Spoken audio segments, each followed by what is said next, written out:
¿no? Ilustrarles. Ahora, entonces las funciones se van modificando, pues, ¿no? Si estoy en R2, puedo definir una función ya no en intervalo, en general ya será en regiones, ¿no? Regiones que están en el plano a R. Estos serán funciones escalares. O si defino, ¿no? En general, ¿no? De regiones de dimensión n a dimensión m. Y acá ya hablamos, ¿no? De transformaciones. Las funciones son transformaciones. Que aquí la derivada, o sea, acá la derivada es, ¿no? Si usted dice f de x, aquí es igual a, ¿no? Es igual a x cuadrada, la derivada es, lo resuelven.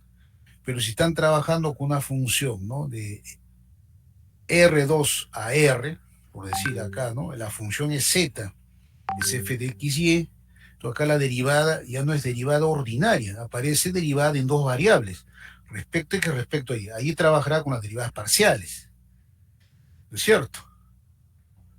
¿No? Las derivadas parciales que viene acá, la derivada acá se llama gradiente, ¿no? Gradiente de la función es la derivada de f respecto a x, derivada de f respecto a y. Y aparece ya no como en R, ya cambia, ¿no es cierto? Es un vector el gradiente. Y si trabajamos, ¿no? con la derivada de esta función, ya la derivada de esa función, ¿no es cierto? La derivada de f, ahí va a ser una matriz de orden m por n. Y cómo va a estar formada la derivada de la, ¿no? La gradiente de la primera componente, la gradiente de la segunda componente, hasta la gradiente de la enésima componente. Entonces ya cambia la derivada. Entonces, ¿qué quiere decir? Una buena base, obviamente, es cálculo en R. Luego, las funciones escalares, ¿no? De R2 a R y de R3 a R. En las funciones de R hablan de integrales simples, derivadas ordinarias, integrales ordinarias. En R2 ya hablamos de integrales dobles, porque vamos a integrar respecto a X respecto a Y. Igual las derivadas, ¿no? Parciales. En R3 vamos a hablar, ¿no? De derivadas parciales y además, ¿no? De integrales triples. Entonces, de esa forma, ¿no? Hago un resumen, ¿no? De lo que podría, ¿no? Trabajar, ¿no? Con los conjuntos numéricos, ¿no? Listo. Muy bien. Entonces, cualquier duda, no me preguntan, ¿de acuerdo? Ya. Vamos a cerrar. Entonces, ¿no? Vamos a presentar, ¿no? Ya el material también ya subí, por lo tanto, ya. En este caso, los números complejos, ¿no? Vamos a hacer una revisión rápida, ¿no? En el tiempo que queda y el material, por favor, ustedes lo tienen, lo revisan y así también voy a subir ya textos complementarios, ¿no? Entonces, los números complejos, pues, ¿no? Es prácticamente el, el último, ¿no? Digamos, podríamos decir, el último techo de toda la historia de los números, ¿no? Sería interesante estudiar, ¿no? La teoría de números y su historia, pero el tiempo nos apremia. Lo único que les puedo decir es de que los números naturales, hasta la actualidad, pues, ¿no? La existencia, ¿no? Se acepta y muchas veces no ha habido discusión entre los constructivistas y los, ¿no? Defensores, pues, ¿no? De idealismo, ¿no? O la construcción axiomática, ¿no? De los números. Por eso que en alguna oportunidad Leopoldo Kronecker dijo, ¿no? Los números naturales Dios nos los regaló y el resto hizo el hombre, ¿no? Entonces, un número complejo está asociado solo trabajar en R2. Si ustedes conocen el espacio vector de R2 y todas sus propiedades, todas las propiedades, ¿no? La topología de R2, el cálculo en R2, la gráfica en R2, o sea, todo lo concerniente a funciones escalares, ¿no? De R2 a R, entonces ahí están las curvas, están, ¿no? Las superficies, todo ello, entonces el trabajo en los números complejos es simple. Entonces, ¿no? Entre los números complejos, un número complejo, de las definiciones, ¿no? Como dije, empiezan, ¿no? Desde ideas, ¿no? Absurdas, como decía, el número complejo es un número imposible, es un número, algunos decían, él es el Espíritu Santo, etcétera, etcétera, hasta llegar a formalizar, ¿no? A los conocimientos actuales que tenemos. Para Hamilton, un número complejo es, ¿no? Un par ordenado, igual también lo dijeron Gauss, y aparece, ¿no?, el plano cartesiano con René Descartes, ¿no? Entonces, a partir de ahí, la interpretación del número complejo es geométrico y sencillo. Por lo tanto, es un par ordenado en R2, de tal forma que X, ¿no?, está en el eje X y Y está en el eje Y. Pero entonces, simplemente, como se trabaja con un conjunto numérico, el R2 es un espacio vectorial, pero C es un conjunto numérico. Por lo tanto, tiene parte real, que es X, y parte imaginaria, que es Y. Por lo tanto, conjuntistamente, ¿qué es un número? Sistema de números complejos es un conjunto de pares ordenados tal que sus componentes son reales. Y listo. Y de ahí, ¿no? Pero aquí se preguntará, ¿no? Entonces, cuando uno extiende los números complejos, o los números reales, perdón, en los reales tenemos, ¿no? En los reales tenemos todas las propiedades que han estudiado, ¿no? Reales, el axioma de completitud, recuerdan, ¿no?, que todo conjunto acotado superiormente tiene un supremo, es un axioma de completitud que nos permite calcular límites, derivadas, integrales. Ese axioma, si no tuviera ese axioma, no podíamos hacer ningún cálculo. Entonces, en R aparece ¿no?, las propiedades, ¿no?, es la relación de orden, o sea, relación de comparar, ¿no es cierto? Menor, igual, mayor, etcétera. Y luego, pero la relación de orden es importante en los reales. Pero cuando se extiende aquí, o sea, por ejemplo, si nosotros decimos x cuadrado más 4 es 0, entonces, y los conjuntos numéricos aparecen, digamos, como consecuencia, ¿no?, de la solubilidad de ecuaciones algebraicas. ¿No?, en la época del Renacimiento, ¿no?, los grandes problemas abiertos eran resolver ecuaciones algebraicas. Todavía no aparecían las ecuaciones diferenciales, las ecuaciones integrales, ¿no? Eran ecuaciones algebraicas.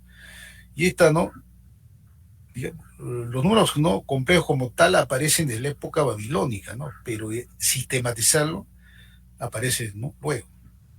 Entonces, x cuadrado más 4 no podía, pues, resolverse en los reales, ¿no? Entonces, aparece un conjunto que extiende en los complejos. ¿Qué pasa con los complejos, no? Entonces, ciertamente cada vez que uno, digamos, inventa o, digamos, generaliza, algo tiene que sacrificar. Y el sacrificio, ¿no?, en la extensión de los complejos es la relación de desigualdad, mayor y menor. No podemos decir que dos complejos, ¿no?, se pueden comparar con relación de menor o mayor, solo igualdad. Entonces se pierde la relación de orden. ¿Qué se gana? Aquí, ¿no? Algebraicamente acá, ¿no?, no es cerrado, algebraicamente es abierto. Abierto, ¿qué significa? Que no se puede resolver todos los problemas en los reales. Por lo tanto, ¿no?, viene lo complejo, resuelve ese tema, ¿no?, que es algebraicamente cerrado. De otras palabras, todas las ecuaciones, ¿no?, se resuelven en los complejos, ¿no? Entonces, todas las ecuaciones algebraicas se resuelven en los complejos. Por consiguiente, ¿no?, como los complejos, ¿no?, es una extensión, es un cuerpo algebraicamente cerrado, entonces ya no se puede extender, ¿no es cierto? Justamente la razón de su extensión es resolver ecuaciones algebraicas. Entonces, el único axioma o propiedad que quedó es, ¿no?, igualdad de complejos, igualdad de pares ordenados, ¿no? Eso es. ¿Ok? Pero ¿cómo aparece la unidad, ¿no?, imaginaria, ¿no? El 0,1 se llama unidad imaginaria. Entonces, cuando se trabaja, ¿no?, por el 0,1 y la operación que se realiza, ¿no?, que i cuadrado, ¿no?, es i por i, y aquí está multiplicando una multiplicación en C, ¿no?, de 0,1 por 0,1. Este 0 por 0, ¿no? Resulta aquí, ¿no?, 0 por 0, menos 1, 1 por 0, 0. Acá resulta menos 1, 0. Pero menos 1, 0 simplemente se identifica con el menos 1. Entonces, aquí, ¿no? La 0,1 es la unidad imaginaria. Pero esta operación que no acabo de hacer es una operación que tiene que introducirse en los complejos, ¿no? Que vamos a ver, ¿no? Entonces sí, y en muchos casos, ¿no? En textos de circuitos eléctricos, ¿no? La unidad imaginaria va a aparecer con la letra J, ¿no? J, el 0,1. A fin de no confundir con la intensidad de corriente, ¿no? Nada más, ¿no? Son cuestiones de notación, ¿no? Es un número complejo, entonces, ¿no? Cuando ya aparece, primero, ¿no? Que cualquier número A,0 es, ¿no? Identificado con el número A para cualquier A real, ¿no? ¿De acuerdo? Entonces, si el 0,1 es identificado, ¿no? Simplemente con la unidad imaginaria, ¿no? Este de aquí es, ¿no? La unidad imaginaria. Por lo tanto, ¿no? Cuando se presenta como un par ordenado, Z, ¿no? Entonces acá ustedes deben recordar Z1,0 más, ¿no? Y 0,1. Pero 1,0, ¿no? Por esta propia significa, ¿no? 1,0 es 1, Z, entonces X por 1, más Y por Y. Por lo tanto, queda esta notación binómica de los números complejos. Z es X más Y por Y, ¿no es cierto? Listo. Luego, no, si X es 0, se dirá que el número es imaginario puro, y si Y es 0, es un número real, ¿no es cierto? ¿Ok? Bueno, el álgebra de los números complejos, cuando uno habla de álgebra, significa que vamos a introducir operaciones, ¿no? Suma, producto, todas las operaciones, ¿no? Van a aparecer, ¿no? La raíz enésima, la potenciación, etcétera, etcétera, ¿no? Entonces, las propiedades algebraicas, ¿no? Operacionales básicas va a ser la suma y el producto. Si tenemos dos complejos, sumar es simple. Suma su parte real, suma su parte imaginaria y listo. El producto se define de esta forma, ¿no? Aparece la definición, ¿sí, no? X1 por X2, o sea, aquí hacemos un poco de álgebra, X1 por X2, recuerden, más Y por Y cuadrado, Y1 por Y2, ahí aparece menos Y1 por Y2, ahí está, ¿no? Más Y, algebraico, X2 por Y1, más X1 por Y2, ahí está. Por lo tanto, esta es la operación, ¿no? Que en pares ordenados quedaría simplemente, ¿no? X1, X2 menos Y1, Y2, coma, ¿no? Aquí quedaría X, ¿no? 1, Y2 más X2, Y1. Si ustedes aquí, ¿no? Hacen el producto, ¿no? El 0,1 por 0,1, ojo, es un producto en complejo, no estamos haciendo un producto interno ni vectorial, nada, ¿no? Es un producto en conjuntos numéricos complejos. Ustedes pueden observar, ¿no? 0, ¿no? 0 menos 1, ¿no? Y luego 1 por 0, 0 por 1, es 0, ¿no? Menos 1,0. Listo. Ahí está, y cuadrado, de modo podemos sustituir cuadrado es menos 1, y aparece esta relación y por y, raíz de menos 1, y aquí aparece, ¿no? En los complejos, ojo, ¿eh? No estamos en los reales. Cuando trabajan en los reales, ¿qué parecía? Si acá aparece menos 1 al cuadrado, ¿qué hacían? ¿No? Ustedes hacían valor absoluto de menos 1, ¿no? Pero aquí está ya en el campo los complejos, por lo tanto las operaciones es general, ¿no? ¿Ok? Luego tenemos, o sea, todas las operaciones, como dije, mantienen las propiedades algebraicas de los números reales, o sea, como primera componente es real, la segunda es real, entonces todas las operaciones, ¿no? Se mantienen de manera algebraica, ¿no? Aplica las propiedades asociativa, conmutativa. Luego observar siempre que I cuadrado es menos 1, ¿no? Listo. La resta es una operación inversa de la suma, efectivamente, ¿no? ¿Qué significa Z1 menos igual a Z? Significa, ¿no? Que Z1 es Z más Z2, ¿no? Listo. Entonces aquí Z más Z1, de ahí despejo Z y significa, ¿no? La diferencia. Simplemente diferencia de la parte real más I por diferencia de la parte imaginaria. Ahí está. ¿Qué es división? Operación inversa del producto. Por lo tanto, estamos ya trabajando, ¿no?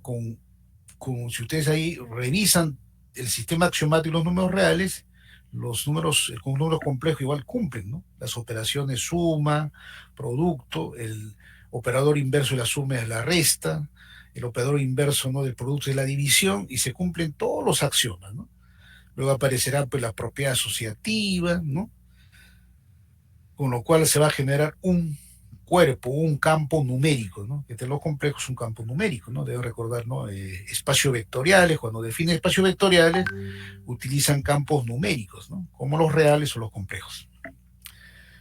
¿No? Igual aquí, ¿no? Es un producto. Listo. Siempre, ¿no? Es importante, ¿no?, la existencia, ¿no?, de número complejo. Bueno, demostrar esto es algo simple. Ustedes, no, más adelante, no, con la conjugada lo hacen directo, pero esto no lo pueden demostrar. Igual aquí, calcular, ¿no? Esto es, como dije a ustedes, simple, una revisión rápida, ¿no? Simplemente para refrescarnos, tomar la parte real, imaginaria, ¿no? El complejo conjugado. Aquí, ¿qué es conjugado? ¿No? El conjugado de un número complejo se denota con z conjugado. En otros textos aparece con z asterisco, ya, ¿no? Dependiendo, ¿no?, del texto que utilicen, si son editorial Mir o editorial, ¿no?, USA, etc. Entonces la conjugada es, ¿no?, la x menos y justamente geométricamente, ¿qué viene a ser? ¿No? Viene a ser simétrico, ¿no? Si la grafican, la intervención geométrica,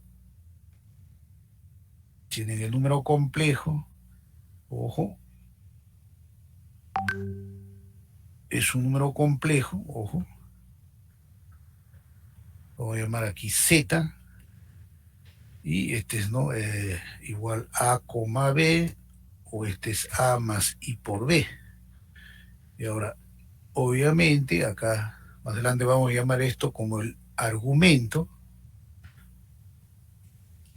y el conjugado va a ser aquí, ¿no?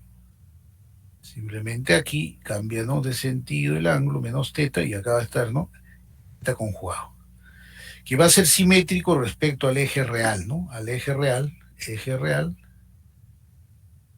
y este es a, menos b, o a menos ib. Listo, ¿no? Por lo tanto, ¿no?, si hablamos, ¿no?, de distancia, que vamos a llamarle, ¿no?, el módulo del número complejo, ¿no? En ese caso, ¿no?, ambos, ¿no?, módulos son iguales, ¿no? Listo. Muy bien, jóvenes. Listo. Ahí está, ¿no?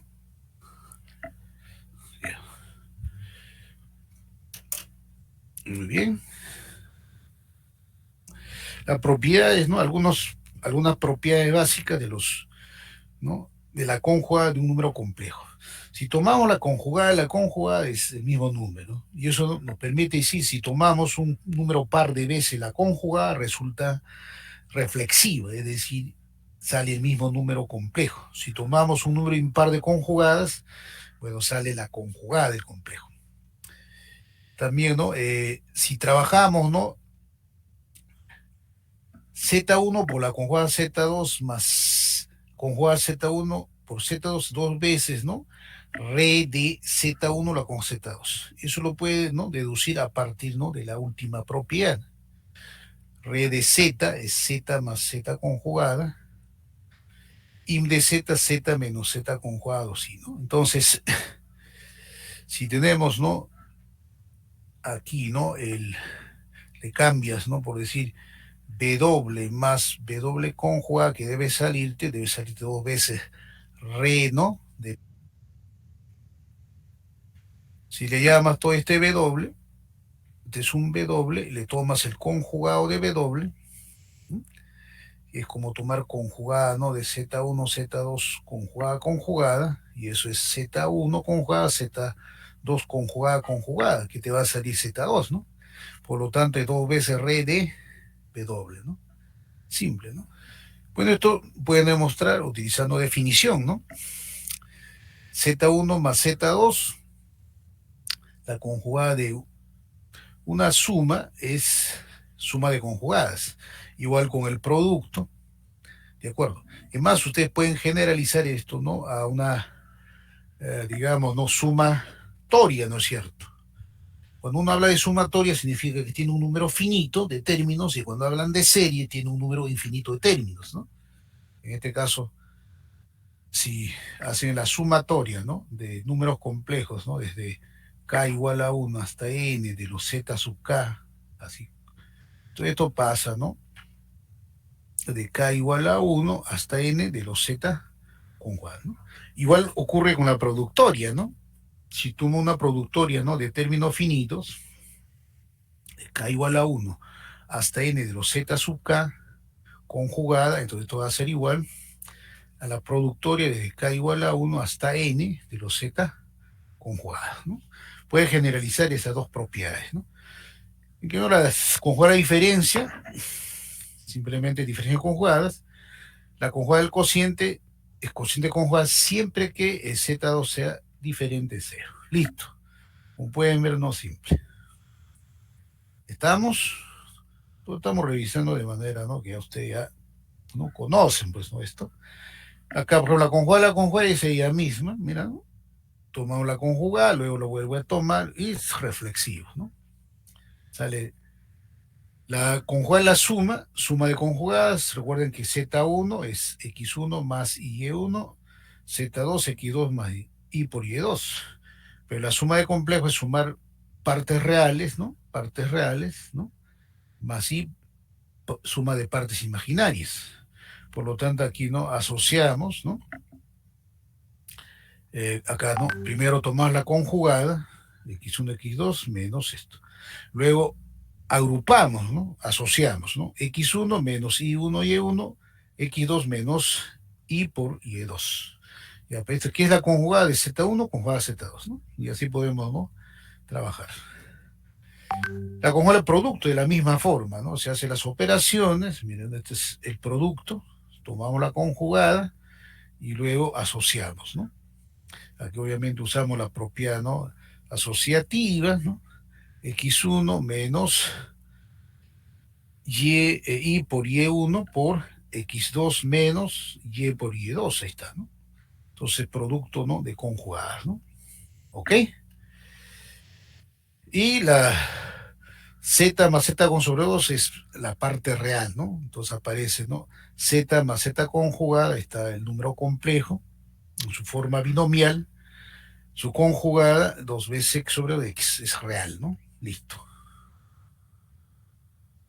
Y Z por Z conjugada justamente nos da la pista, ¿no? Para ya definir la topología de los complejos.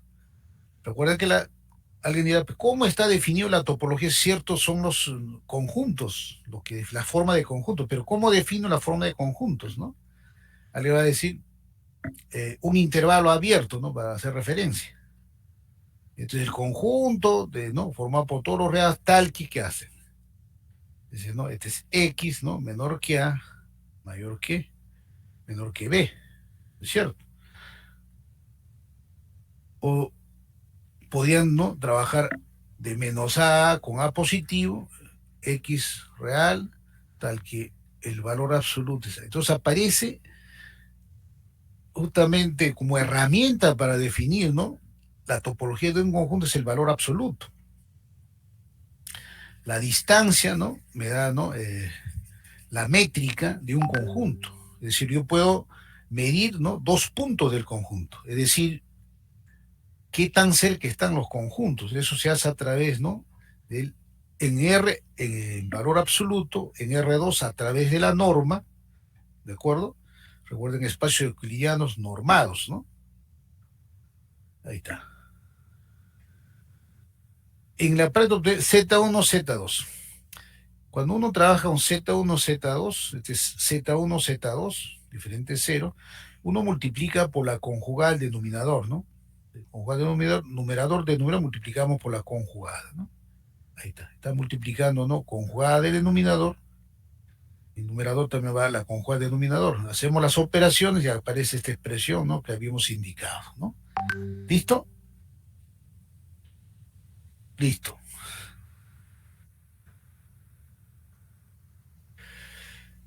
Bueno, hacer las operaciones, aquí es simple, ¿no? Como Z1, Z2, entonces ya aplicamos, ¿no? Directamente este de aquí, esta fórmula. Y si tengo dos complejos, es x1, x2 más y1, y2 sobre, ¿no? x2 al cuadrado más y2 al cuadrado. Entonces, aplique esto, ¿no? Ahí está. Menos 7 al cuadrado, aquí va, ¿no? 18 más 3i, menos, multiplica por esto acá al cuadrado. Listo. Bueno, esta es, ¿no? La conjugada de Z1 por Z2, operaciones nuevamente algebraicas, donde vamos a aplicar las propiedades asociativas, ¿no? Acá, ¿no? 18 por menos 7, vamos asociando, asociamos parte real, parte imaginaria, obtenemos el resultado, ¿no? ¿Ok? Igual, ¿no? Si hacemos el cociente, ¿no? De Z, conjugada Z1, Z2, igual, ¿no? Importante, ¿no? La unidad imaginaria, 1 sobre i, igual, ¿no? 1 sobre i, multiplicamos por menos i, resulta, ¿no?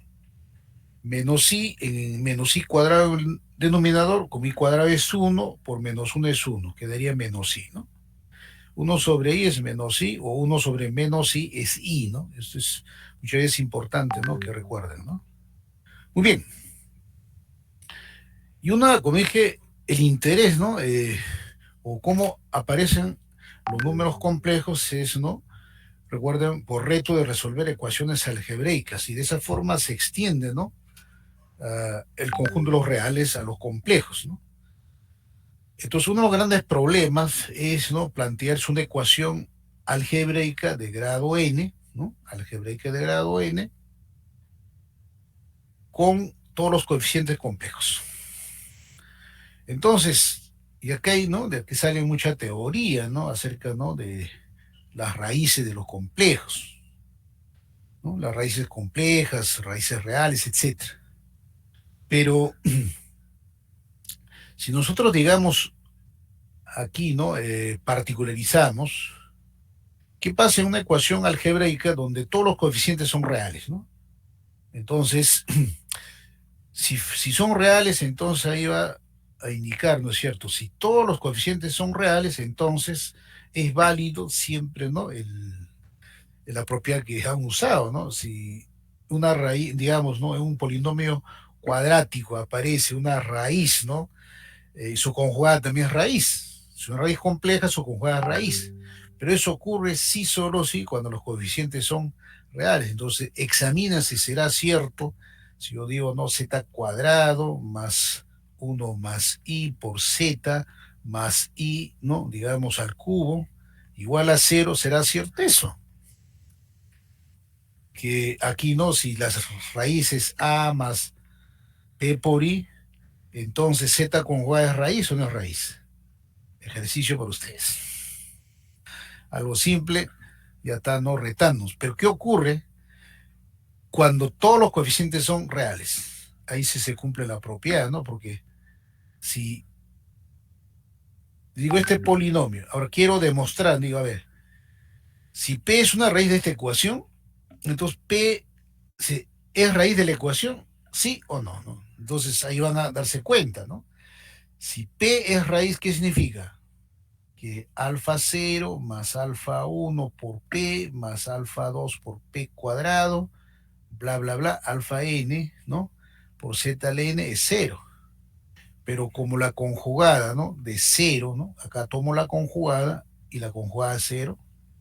Aquí aplicamos propiedad, ¿no? La conjugada de una suma, este es un número finito de términos, alfa 0 conjugada más alfa 1 conjugada de P conjugada, más alfa 2 conjugada P al cuadrado conjugada, que será P conjugada al cuadrado, ¿no?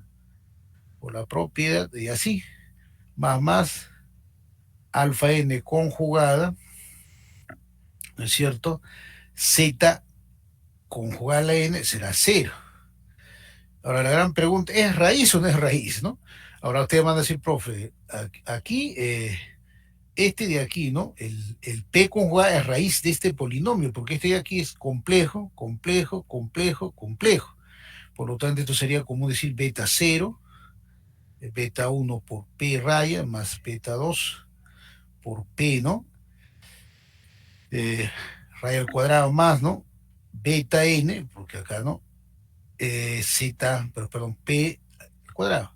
Como podemos observar, alguien se va a dar cuenta, dice, no, que la conjugada no es raíz de esta. ¿Por qué? Porque los coeficientes están cambiando. Ya no es el mismo, ese se llama polinomio P de Z, este de aquí ya no sería, ¿no? Ya tiene que ser un polinomio ya como los coeficientes son diferentes, ¿no? Ya no es alfa cero. Por eso es válido siempre que todos los coeficientes sean reales. Si todos los coeficientes son reales, entonces van a decir, ah, ya la conjugada de un número real es ella misma. Acaban, ¿no? Suponiendo que todos son reales, entonces alfa cero más alfa 1, P conjugada, más alfa 2, P conjugada al cuadrado, bla, bla, bla. Entonces vaya alfa n, Z, ¿no? P conjugada, perdón, a la n igual a 0. Pero en este caso sí que es P es raíz, ¿no? De P de Z. Listo, porque P conjugada reemplazar produce, ¿no? La igualdad, ¿no? En ese polinomio. ¿Se dan cuenta? Entonces, aquí ya se dieron, ¿no? Ya pueden responder la pregunta que les planteé, ¿no? Si todos los coeficientes son reales, entonces se puede decir que P y P conjugada son raíces, ¿no? Muy bien. Muy bien, las raíces no reales de cuenta con coeficientes reales aparecen parejas de raíces conjugadas, ¿ya ves? Entonces se confirma no solo la pareja, ¿no? De raíces, ¿no? Aparecen, si A más B es raíz, entonces la conjugada raíz sí solamente el polinomio de grado n, ¿no? Tiene todos sus coeficientes números reales, ¿no? Listo.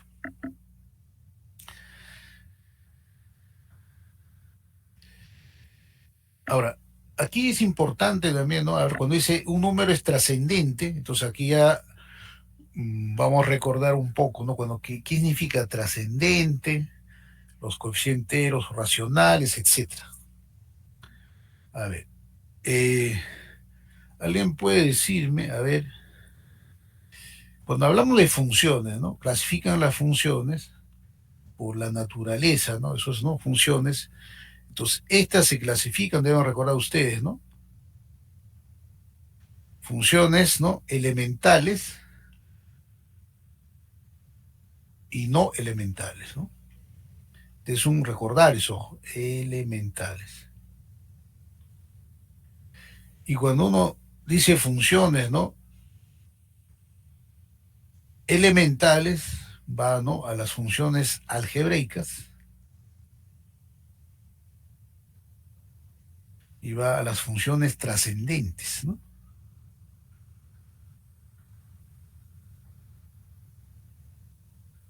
¿Estamos? Y cuando ustedes dicen funciones algebraicas, rápidamente no van a recordar tres tipos, ¿no? Que son algebraicas, polinomios, ¿no? Polinomios en una variable, no sé, P de X, ¿no? Polinomios en dos variables, polinomios en n variables, ¿no? P de X, Y, Z, bla, bla, bla. Después, ¿no? De polinomios que son funciones algebraicas racionales. Cociente de polinomios, ¿no? P de X entre Q de X, ¿no? En una variable o dos variables, etcétera, ¿no? Siempre que el denominador Q de X sea diferente de cero. Y luego los irracionales, ¿no? En este caso es cuando tomamos un polinomio P de X, ¿no? La raíz enésima elevado a la M. Este es, ¿no? 1. Donde n y m son números, ¿no? Enteros, ¿no? M entero, n entero. ¿Listo? Ya, hasta ahí. Digamos, es conocido por ustedes. ¿Y qué son funciones elementales trascendentes? ¿No? Las funciones elementales trascendentes son las funciones, ¿no? Recordar, son las funciones, vamos a empezar, trigonométricas. Trigonométricas. Las funciones exponenciales, las funciones, ¿no? Logarítmicas, las funciones hiperbólicas. Listo. Y tiene que ver, ¿no? Con funciones, ¿no? Por ejemplo, e a la x, ¿no? Pi a la x, bla, bla, bla, ¿no? Y todas estas funciones, digamos, ¿no? Cuando habla, por ejemplo, ¿no? De seno de x, recuerden, esta es una serie. desde n0 a infinito, recuerda menos 1 a la n, x a la 2n más 1 entre 2n más 1 factorial. Entonces, cuando uno habla de polinomios, recuerden que un polinomio tiene un número finito, ¿no?, de términos, ¿no? Si tiene 20 términos, ¿no es cierto? Digamos, ustedes pueden, ¿no?, contabilizar sus coeficientes, ¿no?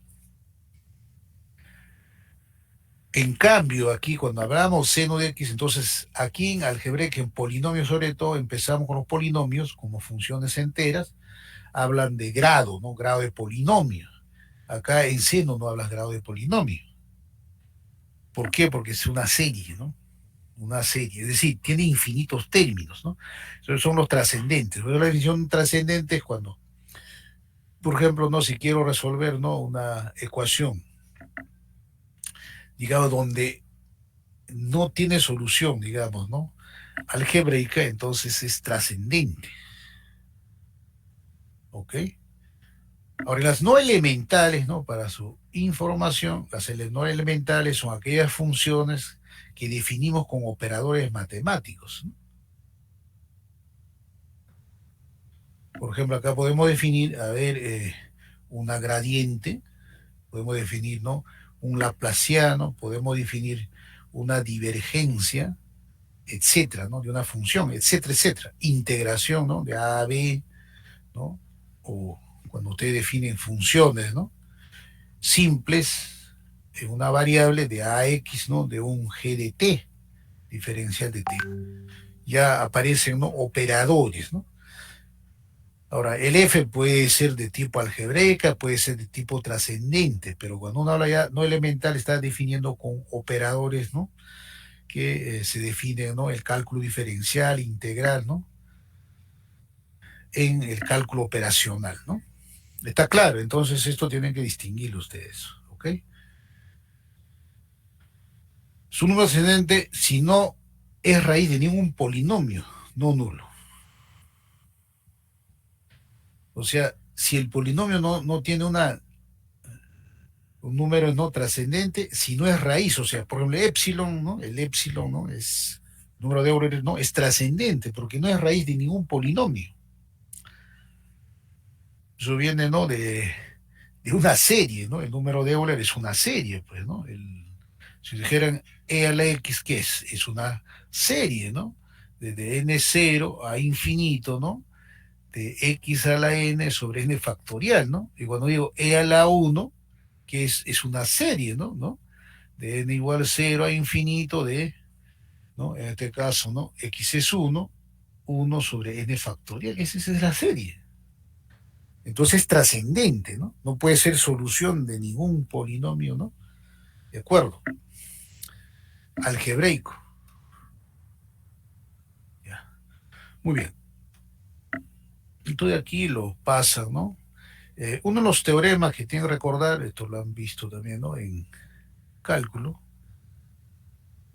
es, ¿no?, está pasando acá, ya. Tiene que ver es el, ¿no?, demuestre como un ejercicio, ¿no? Y además va a recordar, ¿no?, la demostración por método de inducción, ¿no? Z0 más Z1 a la n, para un n entero positivo natural, todos recuerdan, ¿no?, es la sumatoria desde i igual a 0. En este caso el i, ojo, no está simbolizando al número imaginario, ¿no?, a la unidad imaginaria, sino es un índice, ¿no?, de una sumatoria, de 0 hasta n, el número combinatorio de n en i, z sub 0 n menos i, z1 a la i, ¿no? Listo. Para n1 es fácil de probar, luego plantean la hipótesis inductiva para n igual a h y luego demuestran para n igual a h más 1 y ya está demostrado el teorema del binomio para números complejos. Bueno, como dije, en la Edad Media, ¿no?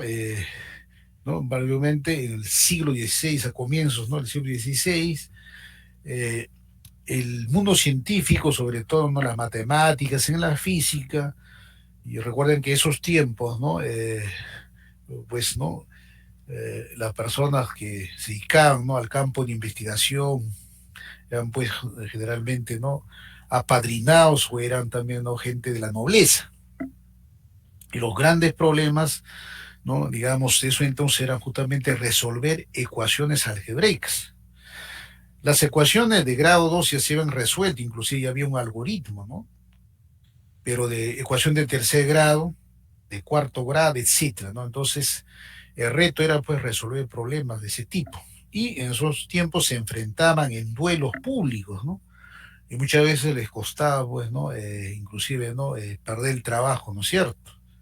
Porque salían desprestigiados y no respondían el duelo, ¿no?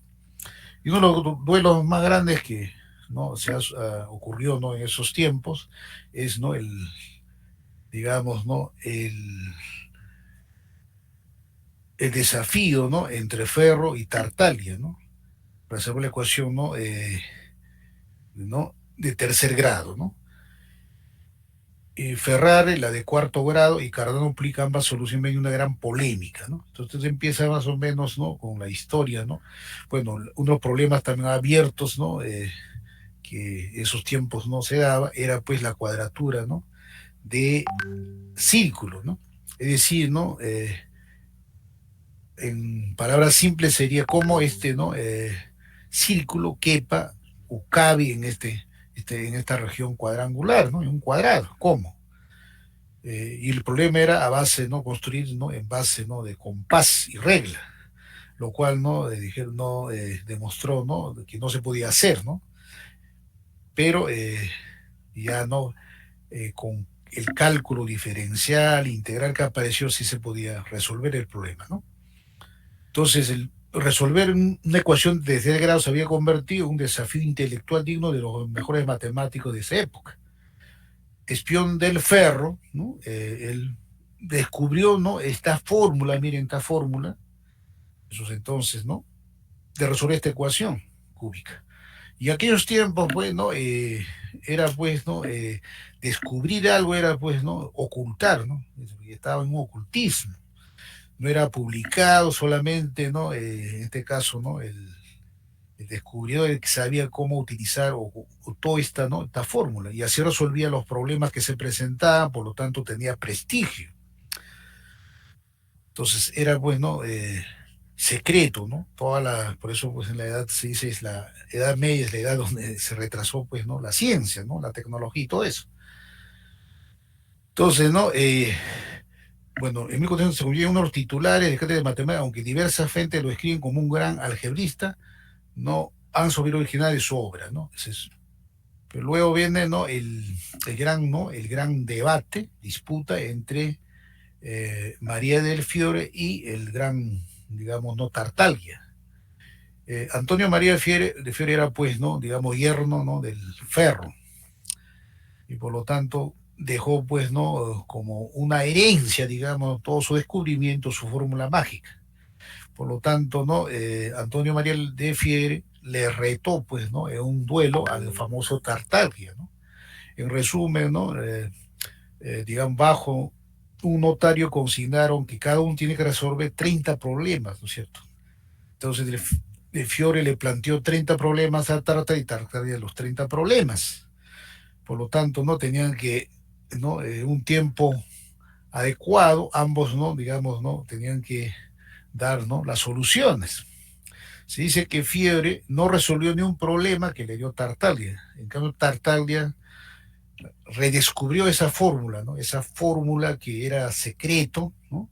Y con esa fórmula, o sea, redescubrió y resolvió todos los problemas que le dio, ¿no? Fiore. Por lo tanto, ¿no?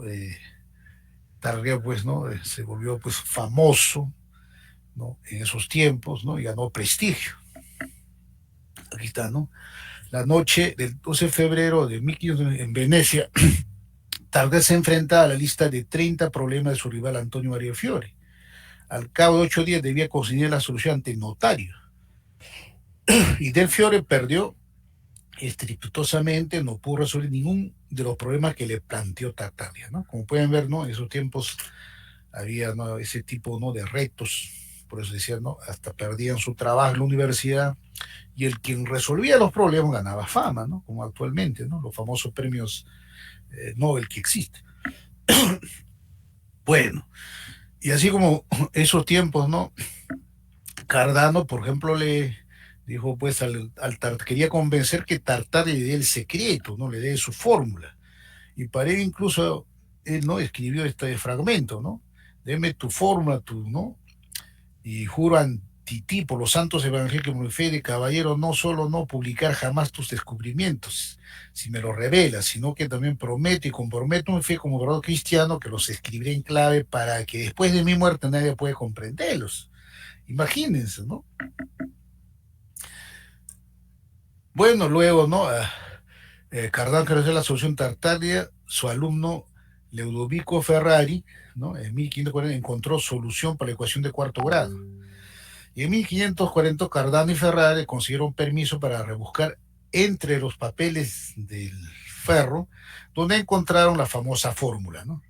Puesto que Tartaglia no había sido el primer descubridor, podían publicarla, ¿no? Entonces le dijeron, publicaron, ¿no? Esa fórmula.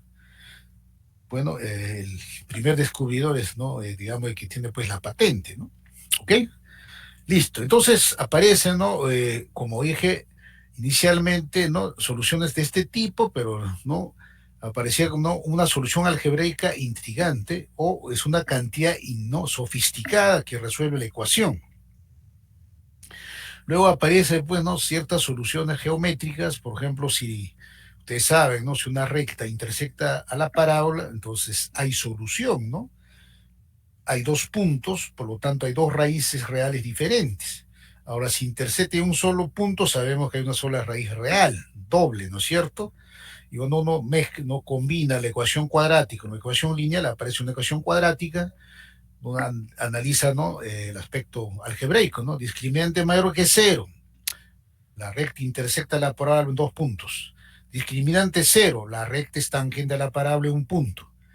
La recta no intersecta la parábola en ningún punto, discriminante menor que cero, ¿no? Luego aparece, ¿no? Esta ecuación, como dije, ¿no? Esta es la ecuación cúbica, con esta transformación, pues ahí no hay que hacer transformación, con esta transformación, ¿no? Se convierte en esta ecuación.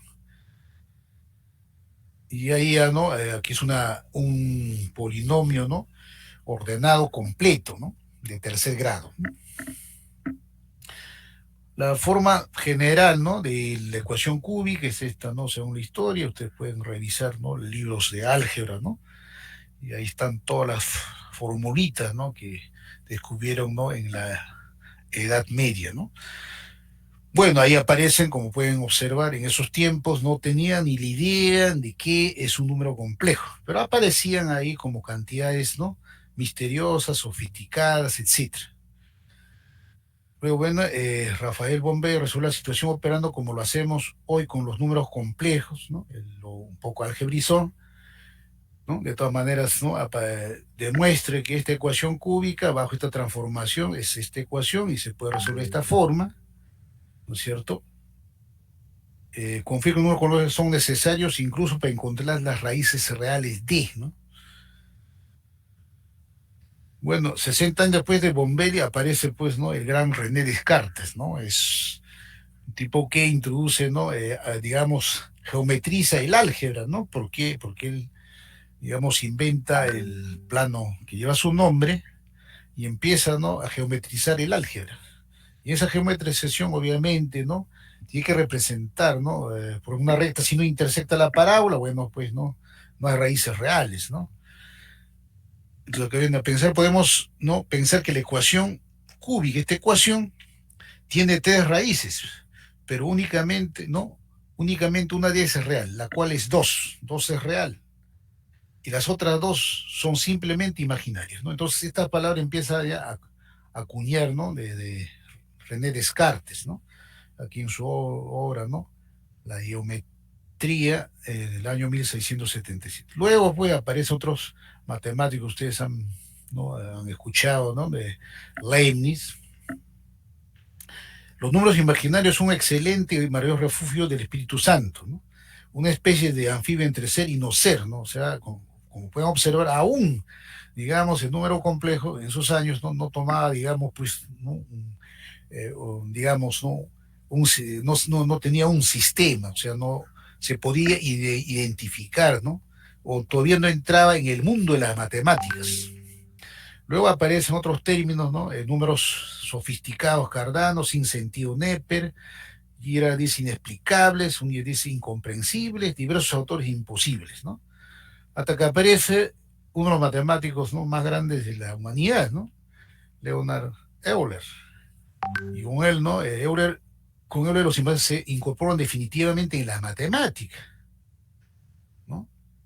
Y Cuadrado igual Mendoza introdujo la noción binómica, demostró que algunos números imaginarios eran cerrados. Entonces él empieza a sistematizar, es decir, algebrizar y dotarle de propiedades, ¿no? A ver qué propiedades tiene esta operación, ¿no? Como complejos. Empieza a decir, no, hay cuántas operaciones, era cerrado, quiere decir que la suma era asociativa, conmutativa, le busca el inverso, etcétera, ¿no?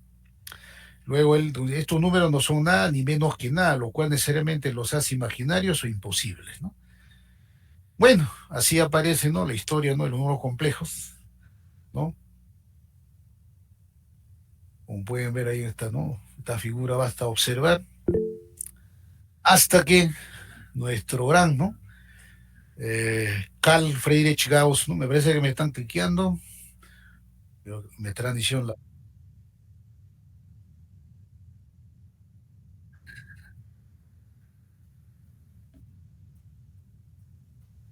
Ok, ya listo. Muy bien, está bien. Con Carlos, con este señor terminamos, ¿ok? Luego ustedes ya revisan, tienen el material y cosa, el día sábado sí nos vamos corrido, ¿de acuerdo? Y por favor, organícense, es fundamental la organización de ustedes, ¿no? De esa forma vamos a trabajar, ¿no? De manera sistemática, ordenada, ¿de acuerdo? Bueno, Carlos Friedrich Gauss es que definitivamente él incorpora de manera sistemática, satisfactoria y hasta la actualidad los números complejos. Por lo tanto, con él podemos decir, ¿no? Como dijo uno de los matemáticos, ¿no? Bueno, vamos a pasarlo rápido. Este señor, acá con esto terminamos. La visualización de los números reales mediante los puntos de una recta o de los números complejos mediante los puntos del plano no solamente penetró sin gran resistencia en el análisis, sino que se puede decir con razón que en el caso de los números complejos, esta visualización, ¿no? Argan, Gauss, fue lo que hizo posible vencer la fuerte oposición de la comunidad matemática al dar carta de ciudadanía a los números complejos, ¿no? Un matemático, ¿no? Que ha fallecido recién, ¿no? 2004, ¿no? Es un matemático eh, mexicano, ¿no? Mexicano, hispano. Entonces, ¿no? Hasta ahí, ¿no? Es un pequeño también es importante ver, ¿no? Cómo aparecen, ¿no?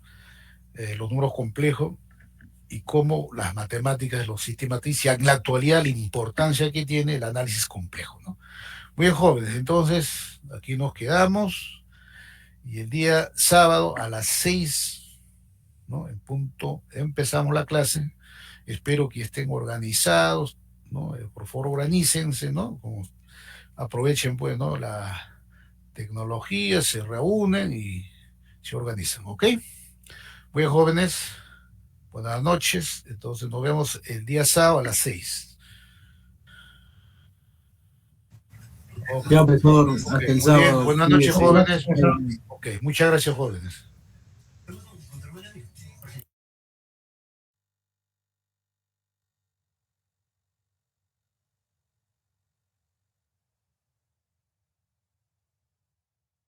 No.